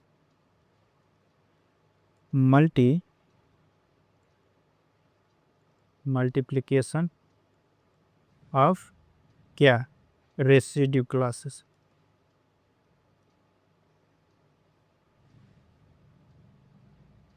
यहाँ तक समझ में आया क्या। जैसे एडिशन की किया वैसे जान लो मल्टीप्लिकेशन को ना, बहुत ज़्यादा डिफरेंस नहीं है, थोड़ा आगे पीछे हो सकता है, बाकी इतना कोई डिफरेंस नहीं है, डिट्टो काम करना है। जैसे क्या क्या लिखा है, ए कॉन्ग्रुएंस बी मॉड एम लिखा है कि नहीं लिखा, बिल्कुल लिखा है। अब हम दो रेसिड्यू क्लास आप मान लेते हैं, एक R1 है एक R2 मान लेते, दो रेसिड्यू क्लासेस मान लिए। अब हम कह रहे हैं भैया इसको कुछ नहीं बताओ, इसको पूरा करके बताओ कितना आएगा। ये क्या होगा, residue class of R1 R2 होगा, ये तब होगा जब R1 R2 मल्टीप्लाई किए m से छोटा आ रहा है। यहाँ तक कोई दिक्कत है क्या, कोई दिक्कत नहीं है। फिर क्या भाई, ये k आएगा, k कब आएगा भाई, जब R1 R2 अपना ग्रेटर देन m हो जाए तो अपना ये हो जाएगा, जहाँ k है क्या, के अपना है रिमाइंडर। क्या भाई, ये रिमाइंडर है। रिमाइंडर कब होगा? इफ़ R1 R2, रिमाइंडर आएगा कहाँ से भाई? जब R1 R2 को if R1 R2 is divided by किससे? M। जब R1 R2 M से डिवाइड किया जाता है तब ये बात है कि नहीं आता। चलो एग्जाम्पल इस पे देख लेते हैं भाई। मॉड 5 का सबको बताए थे, इसको भी मॉड 5 के हवाले कर देते हैं भाई। M=5, M=5 की है, ठीक है। चलो फिर आगे बढ़ते हैं। अब तुमसे कह रहे हैं कि भाई residue class of 2 into residue class of 3 निकालो। कितना हो जाएगा भाई? रेसिड्यू क्लास ऑफ 2 इंटू 3 हो जाएगा। कितना हो जाएगा? रेसिड्यू क्लास ऑफ 6 हो जाएगा। ये किसके बराबर होगा? रेसिड्यू क्लास ऑफ 1 के बराबर होगा कि नहीं होगा? इसका मतलब क्या है कि रेसिड्यू क्लास 2 के किसी भी एलिमेंट का, जो आया था 2 आया था 7 आया था 12, ये जो भी आया था भाई, जो भी आया था वो, इसके जो एलिमेंट थे, अब मैं लिख नहीं रहा क्योंकि फिर लिखो फिर मिटाओ फिर वो काम नहीं करना। बात को सुनो, बात को समझो, मैं क्या कह रहा हूँ, बस उसको समझने सुनने की वाली बात है। तो इसका मतलब रेसिड्यू, जो रेसिड्यू क्लास 2 है, रेसिड्यू क्लास 3 के किसी भी एलिमेंट को उठाओ, 2 से एक एलिमेंट उठाओ, 3 वाले से एक एलिमेंट उठाओ, उनका मल्टीप्लाई करो और जाके देखना वो रेसिड्यू क्लास ऑफ 1 में बिलोंग करता मिलेगा आपको, ठीक है। इसका मतलब है कि इन दोनों की क्लास से क्लास की कोई भी मेंबर उठा ले भाई। ध्यान देना, उस क्लास की मेंबर की बात नहीं कर रहा जिस क्लास में पढ़ के आए। वहाँ मेंबर उठा लिए तो भाई तो फिर तो वही है, हड्डी पसली तोड़ दिया जाता है स्कूल में। मार धाड़ तो वहाँ इसी बराबर होता ना ये, तो वहाँ की मार धाड़ तो याद ही होगा कुछ। उठा लें, वहाँ मत उठाना। उठा लें तो रिजल्ट हमेशा क्या होगा भाई? रेसिड्यू क्लास 1 में ही आएगा। नहीं समझ में आया? किसी कोई दिक्कत है क्या? किसी को कोई डाउट है दोस्त? कुछ भी डाउट हो या दिक्कत हो पूछ सकते हो, अभी तो हम यहीं बैठे हैं, कोई दिक्कत नहीं। यहाँ तक समझ में आ गया ना? चलो फिर आगे एक थ्योरम है। थ्योरम भी इंपॉर्टेंट है, थोड़ा थ्योरम को समझना ध्यान से। थ्योरम क्या कहता है भाई? पहले थ्योरम की स्टेटमेंट को समझते हैं। The set of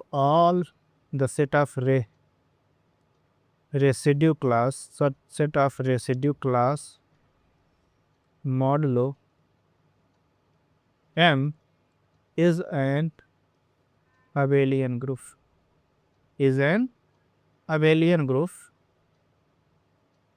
of order M with respect to addition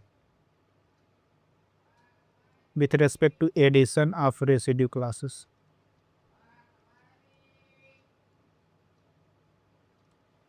ठीक, तो क्या कह रहा है भाई? जो रेसिड्यू क्लास मॉडुलो M है इज एन अबेलियन ग्रुप है, ये एक अबेलियन ग्रुप है of order M with respect to addition of residue classes. चलो देखें क्या कह रहा है। इसका मतलब अपने पास जो इंटीजर था अपने पास कि नहीं था? इंटीजर का सेट था ना, i=0 बीच में रख दो, इधर उधर बाकी टर्म लिख दो, ये था कि नहीं था? ये था। क्या था भाई? i= हम क्या लिखे थे? ऐसे लिखे थे -3 -2 -1, इसी तरह 0 फिर 1 2 3, इसी तरह आगे बढ़ते जाए। ऐसे कुछ लिख के बैठे हैं कि नहीं बैठे?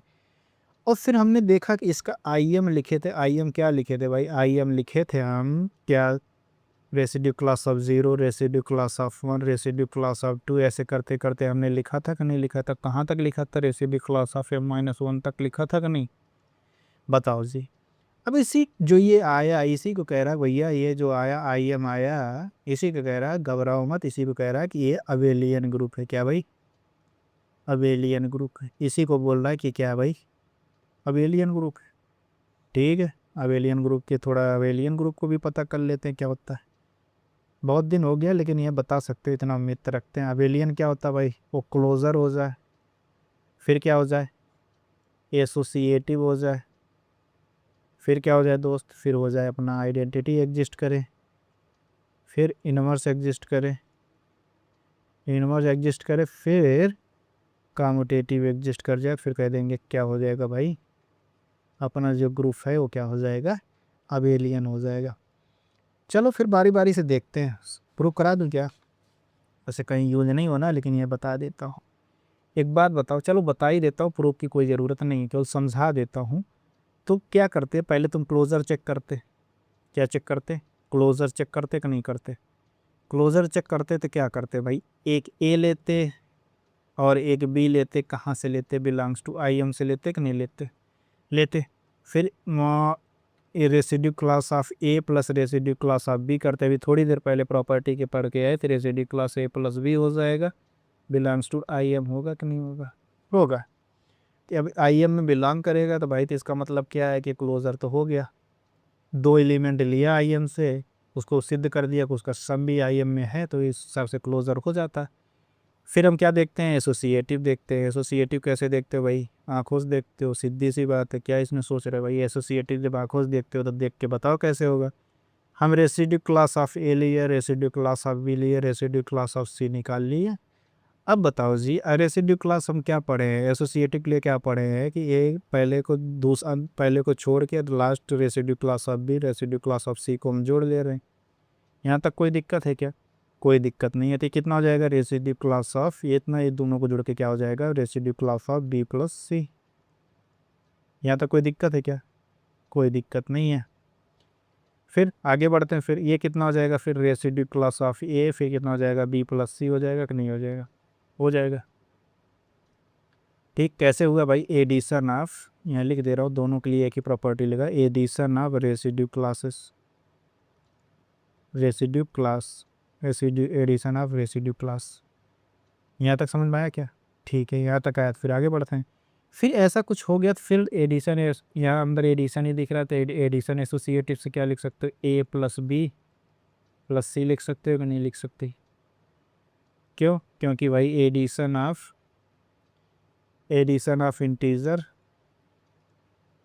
क्या होता है भाई, एसोसिएटिव होता है कि नहीं होता है।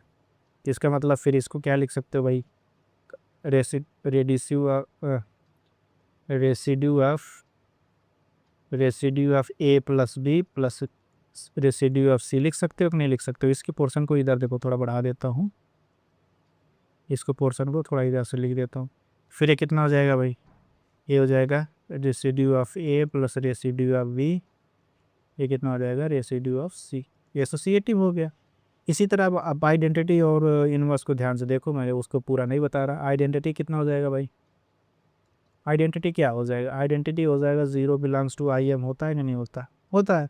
अगर zero belongs to I M होता है तो किसी भी residue of A belongs to I M के लिए ज़ीरो प्लस ए, ये zero plus A residue of A is equal to होगा zero plus A is equal to होगा ये क्या, residue of A plus zero, होगा कि नहीं होगा, होगा। इसका मतलब क्या हो गया भाई, ज़ीरो इज़ आइडेंटिटी, होगा कि नहीं होगा, ज़ीरो इज़ आइडेंटिटी।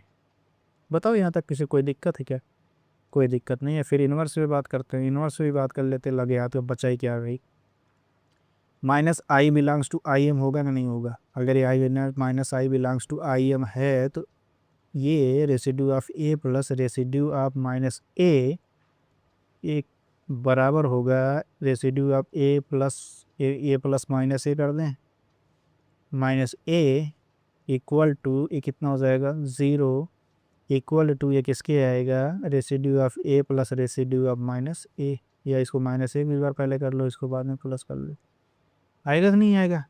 चले आगे बढ़े। इसका मतलब क्या हुआ दोस्त, इसका मतलब क्या हुआ कि जो माइनस ए आया है ये कुछ और नहीं, residue of minus A is the inverse of A, inverse of A. यहाँ तक समझ में आया, रेसिड्यू ऑफ ए, यहाँ तक समझ में आया क्या। एक नोट पॉइंट लिखा देता हूँ, उसको लिख लो, कहीं कहीं पॉइंट में सी डायरेक्ट यूज कर लेना, note point.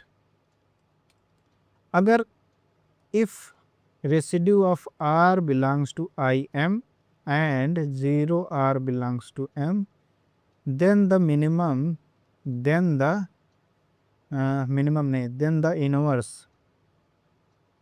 inverse of r, inverse of r is M minus R. यहाँ तक समझ में आया कि इसको एज नोट पॉइंट याद रखना, काम आएगा कभी।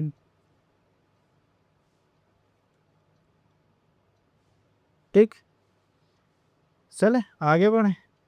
आगे क्या कह रहा है उसको समझते हैं, फिर देखते हैं अगला थ्योरम क्या कह रहा है भाई। ये थ्योरम को देखो, ये थ्योरम जैसे एडिशन के लिए है। अब इस थ्योरम को देखो, the set of non zero residue class, non zero residue, ध्यान से भाई, ध्यान से, residue classes modulus a prime integer p forms an abelian group of order p minus 1 with respect to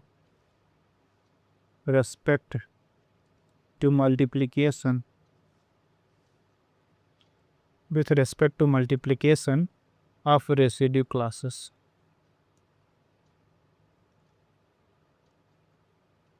ठीक, चलो बात को समझते हैं पहले। क्या क्या कह रहा है? कह रहा है the set of non zero residue classes modulo A prime integer P. यहाँ क्या दे रहा है भाई, ये ध्यान देना, यहाँ हमको दे रहा है कि ये प्राइम इंटीजर पी होना चाहिए। ठीक है, कह रहा है forms an abelian group of order p minus 1 with respect to multiplication of residue classes. ठीक है, फिर चलो आगे समझते हैं। फिर इसका मतलब क्या हुआ कि जहाँ प्राइम इंटीजर p लिखा गया, अगर हमें यहीं पे प्राइम की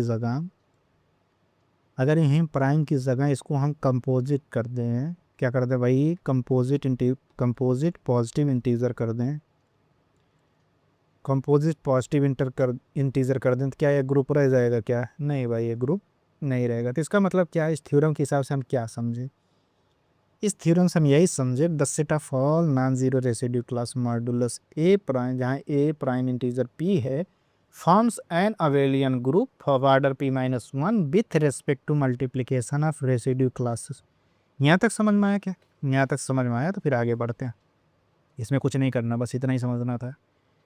अब इतना कुछ पढ़ने के बाद एक ग्रुप का परिभाषा हम लोगों को और निकल के आता। वो परिभाषा क्या निकल के आता, जरा गौर करिएगा, थोड़ा देखिएगा क्या हम बताने जा रहे हैं, उसको देखिएगा। कि जो अब तक 4 प्रॉपर्टी यूज कर रहे थे, अब 2 प्रॉपर्टी से भी हम अपना ग्रुप बता सकते हैं। क्या भाई, ए सेट जी, एक कोई सेट जी है with a binary operation,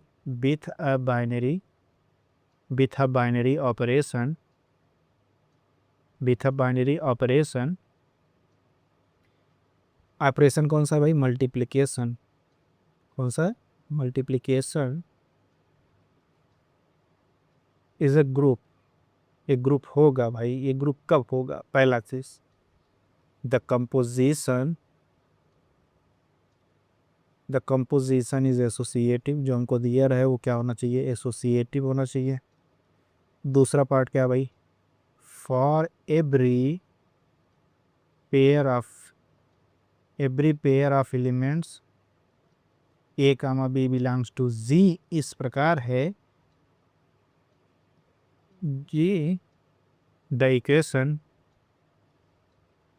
equation for every pair of elements A comma B belongs to G, the equation ax is equal to B and Y A is equal to B हो। यहाँ तक समझ में आए? ये 2 equation ax is equal to B and y is equal to B have solution in जी। तो भाई हम अभी तक जो ग्रुप की परिभाषा पढ़ा रहे थे उसको थोड़ी देर के लिए साइड कर दो। अब हमको क्या करना है, किसी सेट को अगर हमको ग्रुप दिखाना है, कोई बाइनरी ऑपरेशन को हमको ग्रुप दिखाना है कि ग्रुप है कि नहीं, तो हम उसको दिखा देंगे कि एसोसिएटिव है। फिर उसमें से 2 वैल्यू उठाएंगे, A X is equal to B, Y is equal to B में ला के रख देंगे। अगर इससे कोई एक सोल्यूशन एग्जिस्ट करता जो जी के लिए, जो जी में जाके बिलोंग करे, अगर ये एग्जिस्ट करता है, तो हम कह देंगे कि चलो भाई ये जो अपना दिया गया, जो अपना एक्सप्रेशन दिया गया, एक ग्रुप बनाता है। ठीक है, चलो फिर एक एग्जांपल देते हैं, मैथ के सबसे इम्पोर्टेंट एग्जांपल ही ले लेते हैं। एग्जांपल, इससे इम्पोर्टेंट एग्जांपल आज तक ग्रुप थ्योरी में तो नहीं है, ये बहुत इम्पोर्टेंट है भाई। आई minus I, one minus one, ये किसके कौन सी ऑपरेशन लगा रहे हैं? मल्टीप्लिकेशन ऑपरेशन लगा रहे हैं। हम आप लोगों के लिए एक होमवर्क दे रहे हैं, उसको लगा के हमको कमेंट बॉक्स में भर दीजिएगा, हाजिरी लगाइएगा अपना कमेंट बॉक्स में। क्या एक जी हम देते हैं, आपको कह रहे हैं कि वन है, ओमेगा है, ओमेगा की स्क्वायर है, ये भी मल्टीप्लिकेशन मॉडल कह रहे हैं। चलो देखते भाई, इसके जो टर्म्स लिखे गए हैं, देखो कॉम्प्लेक्स नंबर लिखे गए हैं कि नहीं लिखे गए हैं? कॉम्प्लेक्स नंबर हैं कि भाई नहीं है? तो एसोसिएटिव के लिए, एसोसिएटिव दिखाने के लिए हम जानते हैं, क्या जानते हैं भाई? Complex number, complex number, complex number under multiplication, under multiplication, under multiplication is क्या? एसोसिएटिव। यानी कॉम्प्लेक्स नंबर के लिए जो होता है, कॉम्प्लेक्स नंबर के लिए मल्टीप्लिकेशन ऑपरेशन के लिए वो एसोसिएटिव होता था, हमको एसोसिएटिव मिल गया। अब दूसरा हमको क्या शो करना भाई? इसके दो एलिमेंट हम मानते हैं, एक एलिमेंट हम ए इज इक्वल टू आई मान लेते हैं, बी इज इक्वल टू हम माइनस वन मान लेते हैं। तुम्हें जो इच्छा हो वो मान लेना, केवल हमको क्या दिखना है कि जो अपना A X is equal to B है, A X is equal to B मतलब ए कितना आई एक्स, अब बी कितना भाई माइनस वन, यही था। तो एक्स इज इक्वल टू कितना हो जाएगा? माइनस वन, ये कितना हो जाएगा? आई, आई होगा कि नहीं होगा? होगा। अभी आई हुआ, अब ऊपर नीचे गुणा कर दोगे तो कितना आएगा? आई जो कि बी बिलोंग्स टू जी, होगा कि नहीं होगा? इसका मतलब क्या है? जब इसमें बिलोंग कर गया तो इसका मतलब ये जो G I, I minus I one minus I, I minus I one minus one जो लिखा गया है, ये ग्रुप को बनाएगा कि नहीं बनाएगा? तो ये क्या है भाई? अपना ग्रुप है। अब अलग से हमको आइडेंटिटी और इनवर्स चेक करने की ज़रूरत नहीं, हम यही दो प्रॉपर्टी से ही अपना काम निपटा देंगे। समझ में आया? चलो फिर आगे बढ़ते हैं, एक एग्जांपल और लेते हैं। एग्जांपल क्या है? जैसे कहीं n इज इक्वल टू लिखा है 1 2 3 ऐसे dot dot dot, set of natural number मोटा मोटा भाई। ये भी हम कह रहे हैं मल्टीप्लिकेशन के लिए, बताओ कि ये क्या ग्रुप है कि नहीं है। तो एग्जांपल का सलूशन देखो भाई, सलूशन कैसे करते थे? हमने बताया सबसे पहले चेक करो एसोसिएटिव है कि नहीं है। एसोसिएटिव देखो भाई, ये यहाँ ध्यान से देखो, किन्हीं भी तीन एलिमेंट को उठाओगे, पहले दो को मल्टीप्लाई करो, फिर तीसरे का करोगे, वही आएगा, चाहे पहले को छोड़ के अंतिम दो को करके फिर पहले के साथ मल्टीप्लाई कर लोगे। तो इसका मतलब एसोसिएटिव मल्टीप्लिकेशन के लिए एसोसिएटिव तो है। फिर हम बात करते हैं जो सेकंड प्रॉपर्टी था, उसकी सेकंड प्रॉपर्टी में क्या कहा? ए और बी इसमें इस कदर हो, A is equal to two हो, मान लो B is equal to five को मैंने मान लिया, ए और बी इस कदर हो कि A X is equal to B, A X is equal to B, या Y A is equal to B के एक सोल्यूशन हो। तो A X is equal to B पे हम चेक करते हैं, तो A is equal to two है इंटू एक्स, ए कितना? B is equal to five, तो एक्स इज इक्वल टू आ रहा 2.5 जो कि बिलोंग नहीं करता वही नेचुरल नंबर में। इसीलिए क्या नेचुरल नंबर का सेट जो होता अपना ग्रुप नहीं होता। यहाँ तक समझ में आया क्या? यहाँ तक समझ में आ गया तो फिर हम आगे बढ़ते हैं यूलर फाई फंक्शन के बारे में। इससे क्वेश्चन पूछा जाता है भाई, पीवाईक्यू उठा के देखोगे तो तुमको कई दो चार छः क्वेश्चन आपको मिलेगा। तो यूलर फाई फंक्शन से केवल उसके वैल्यू निकालने से रिलेटेड क्वेश्चन पूछ लेता है। तो चलो देखो, पहले यूलर फाई फंक्शन होता क्या है इसलिए समझते हैं धीरे धीरे से, फिर इसको ख़त्म करते हैं। ये रिप्रेजेंट किया जाता है फाई एन से, इससे रिप्रेजेंट किया जाता है। और ये हमको बताता क्या है? हमें यह बताता है कि, हमें यह बताता है कि एन से छोटे, एन से छोटे कितने, एन से छोटे कितने ऐसे पोजीशन, एन से छोटे कितने ऐसे लिखना था ना, एन से छोटे कितने ऐसे पॉजिटिव इंटीजर, पॉजिटिव इंटीजर है जो एन के साथ, जो एन के साथ ऐसे पॉजिटिव इंटीजर हैं जो एन के साथ रिलेटिवली,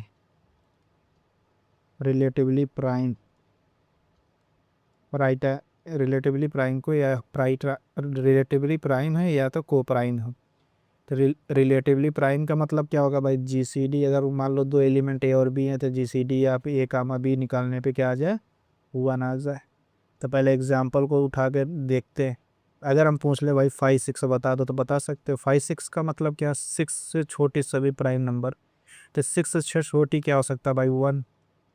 1 के को प्राइम होना चाहिए, 2 से 6 में को प्राइम होना चाहिए, 3 से 6 को प्राइम होना चाहिए, 4 से 2 6 होना चाहिए को प्राइम, फिर 5 to 6 होना चाहिए। यही सब तो होना चाहिए, कुछ और होना चाहिए। अब इसमें देखो किसका जीसीडी निकालने पे, किसका जीसीडी निकालने पे क्या आना चाहिए, 1। तो 1 का 6 निकालोगे तो 1 आएगा। ये कितना आ जाएगा 2, ये कितना आ जाएगा 3, ये कितना आ जाएगा 2। 5 और 6, 5 और 6 में भी जीसीडी क्या आएगा, 1 आएगा। ये कितना आ जाएगा 6 आया कि नहीं आया, केवल 2 में मिले, किसमें, एक 1 में मिला, एक 1 to 6 से मिला।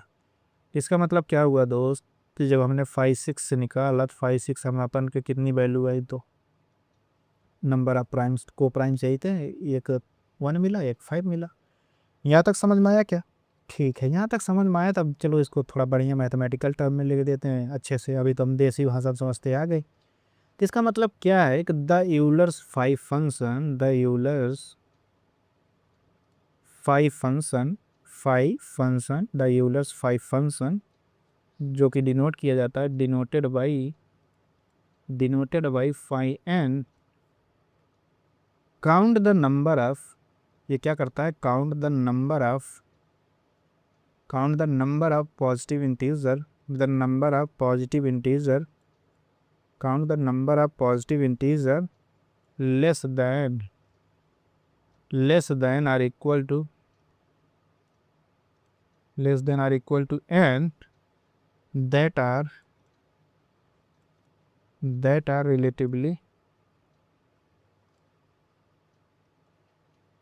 are relatively prime। ठीक, प्राइम टू n, जो n दिया गया उससे रिलेटिवली प्राइम होना चाहिए। इसका मतलब क्या हुआ दोस्त, इसका मतलब ये हुआ कि हम फाई n निकालें तो अपना फाई n आएगा क्या, अपना k बिलोंग्स टू z इस प्रकार आएगा, जहाँ अपना k जो होगा 1 और n के बीच में होगा, and GCD of k n n क्या होगा, GCD of k n n आएगा 1। ऐसा कुछ होगा कि नहीं होगा? अगर यही जहाँ n है, n की जगह p दे दिया जाए और कह दिया जाए कि p क्या है, अपना प्राइम है, प्राइम नंबर p के लिए क्या हो जाएगा भाई, 5p निकालोगे कितना आ जाएगा, p माइनस 1 आएगा कि नहीं आएगा? अब p की वैल्यू चलो मैं एक एग्जांपल लेके बता देते हैं। Example p is equal to, हम कह रहे हैं 5, क्योंकि प्राइम कह रहा है तो 5 पाई कितना हो जाएगा, 1 माइनस 5 माइनस 1 हो जाएगा कितना, 4। अभी 4 कैसे आया इसको भी दिखा देता हूँ।